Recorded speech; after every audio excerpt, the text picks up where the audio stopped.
Naku po, mukhang may paandar yung kampo ni Sara at yung ombudsman ho, mga kababayan. Eto, nakita ko lang ho itong balita na ito. Oh, hmm, 'di ba? Sabi dito, mga kababayan, ng ombudsman daw po, ombudsman directs BP Sara, no? At siyam pang mga kasama and nine other to answer confidential funds. RAPS, mga kababayan, mga boss chief amos, pinagsasagot daw po. The Office of the Ombudsman has directed Vice President Sara Duterte and 9 other of the Department of Education and Office Vice President to respond to the charges filed. Eh maganda ito kapag kayong may mga ganito, mga bossing, naka-live din. 'Di ba? Yung question and answer nila. 'Di ba? Eh baka mamaya sabihin, oh, naku, ito, natanong na namin, nakausap na namin, sinagot na ni Sara Duterte. Eh wala. Ano na, kumbaga, acquitted na, no? Wala kaming nakitang irregularidad. Baka ganun ang sabihin ng ombudsman, mga kababayan.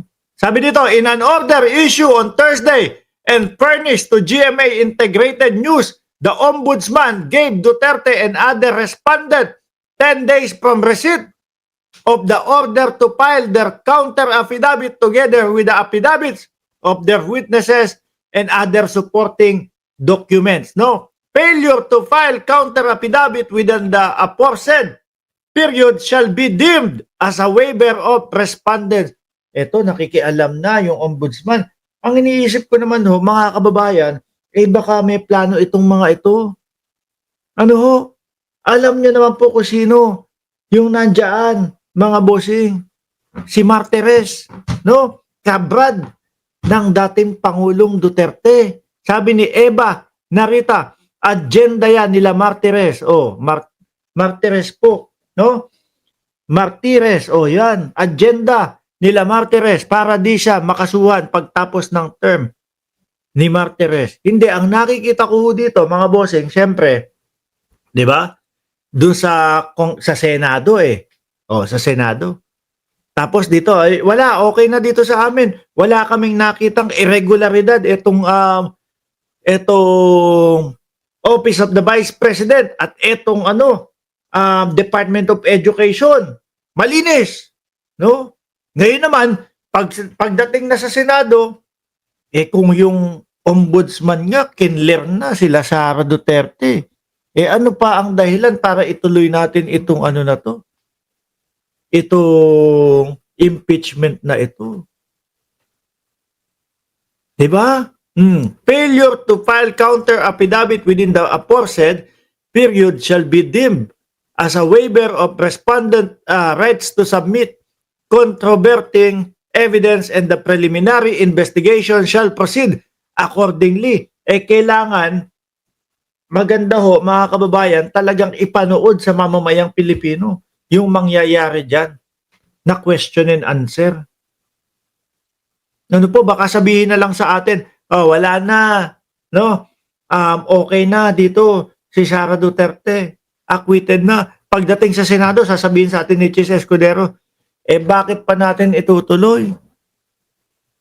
Kung yung ombudsman niya, no? Sinasabi, clear na si Sara Duterte. Baka maganon tayo, mga bossing. Kasi po, halatang-halata naman natin. Yung Senado, yung galawan ho nila, mga kababayan. 'Di ba? Bukod doon sa pag-uudlot-udlot, bukod doon sa pagdidismiss-dismiss, halata po na ayaw nilang matuloy yung impeachment. Oh. Biruin mo, yung Vice Presidente, ready. 16, kasama pa si Michael Poa. 16 na mga dekalidad ho, na mga lawyer, mga kababayan. Bakit hindi pagbigyan? Total naman, ready at matatalino yung mga lawyer nila, di pagbigyan, ituloy. Oh, pakinggan, basahin, tingnan. Yung mga ebidensya, bakit ayaw? Baka kahit na magagaling po yung 16 na lawyer, baka hindi kayanin. Ano po? Kasi yung mismong ebidensya pa lang, yun na mismo ang magsasalita ng katotohanan. Di ba? Nag-uumapaw. Tayo nga ho, mga simpleng tao lang ho tayo. Mga regular na mga tao lang ho tayo, mga kababayan. Pero naiintindihan ho natin kung ano po yung nangyayari. Sabi ni Eva Narita, tingin ko ganun ang mangyayari, agenda nga nila or script nila.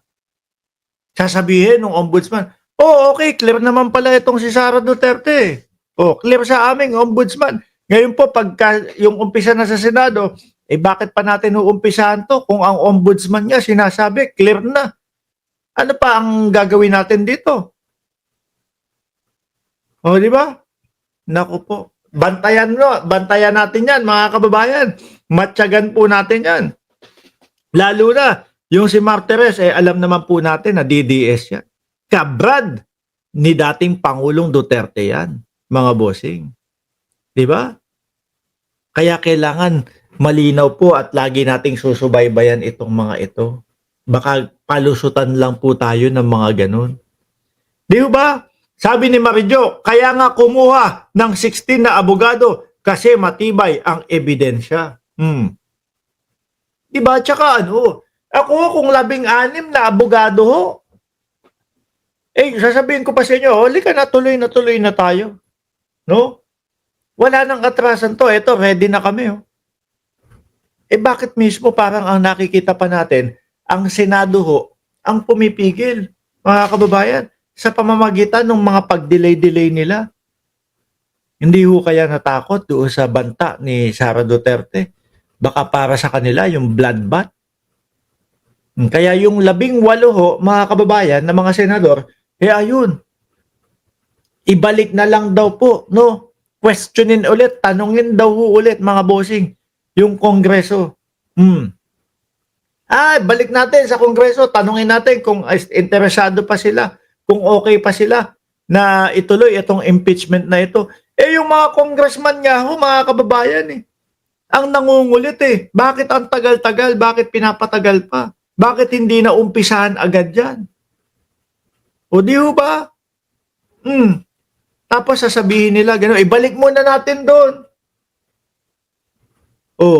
Sabi nga ni Grace po, yan naman pong tanong natin, kumbaga, nasagot na nila dati yan. Kaya nga po sila nagpasa ng impeachment 86% nung nandoon sa Kongreso. Mga kababayan, ano po?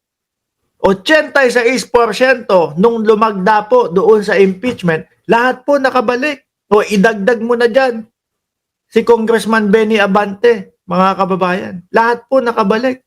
At take note yung boto po ni Abante, hindi po siya tinambakan, mga bossing. 1,400 lang po ang lamang nung kalaban. Pagkalakhan mo Maynila, pag tinawag na tambak ho, mga bossing, kailangan 20,000 to 30,000 ang ilalamang nung kalaban. Hindi. 1,400 lang ho, mga bossing. Lahat ho yun, nakabalik, yung mga congressman na yun. Sabi nga pwede naman nating itanong bukas yan, bakit ibinalik pa natin? Siguro para magkaroon ng kaguluhan at malito yung taong bayan. Ngayon, isisisi ngayon sa Congress kung bakit hindi kung bakit hindi matuloy-tuloy.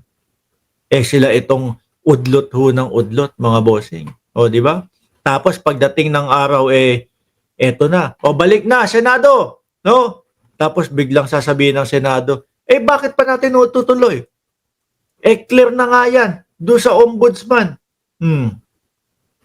Ulitin ko kaibigan ni Duterte, yung nandiyan sa ombudsman.